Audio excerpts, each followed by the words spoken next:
Hi everybody and welcome to the exercise tutorial. So today we're gonna do side plank dips. Side plank dips are an amazing exercise for strengthening your obliques, and it will also strengthen your shoulders and your hips and the glutes at the same time. And how we're gonna do this exercise? So first we're gonna go into the side plank position. Make sure that your shoulders and your hands are in one line. Make sure also that your other shoulder is stacked upon the other shoulder. How you place your feet, it's up to you. I like to do it like one foot in front of the other just to keep my balance.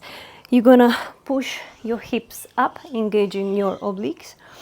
The other hand can go here behind your head and you're just gonna drop down. Yeah, here you're gonna feel the stretch of your obliques. And now with the power, you come up and extend on the other side. Yeah, so inhale down, exhale up.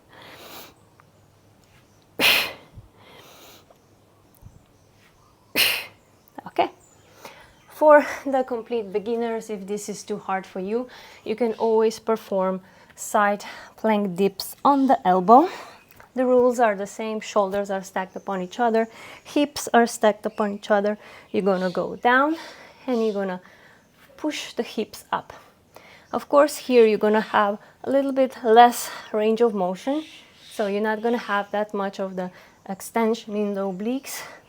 So you're not gonna give too much tension in the obliques, but it's still good exercise to perform for the beginners, right? If you are ready, you can always go on your hands, and the rules apply.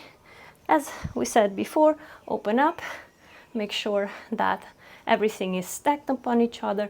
You drop your hips down, placing up. Inhale down, go slow and controlled, and so on. All right. You can perform anywhere between 10 to 20 reps. Of course, 20 reps will be very challenging, but of course, here we are to challenge ourselves, to put our bodies into a little bit discomfort position so the muscles can grow. This one is great exercise for your body weight training. Thank you so much for watching. Don't forget to subscribe, comment, like, and share this video. See you next time.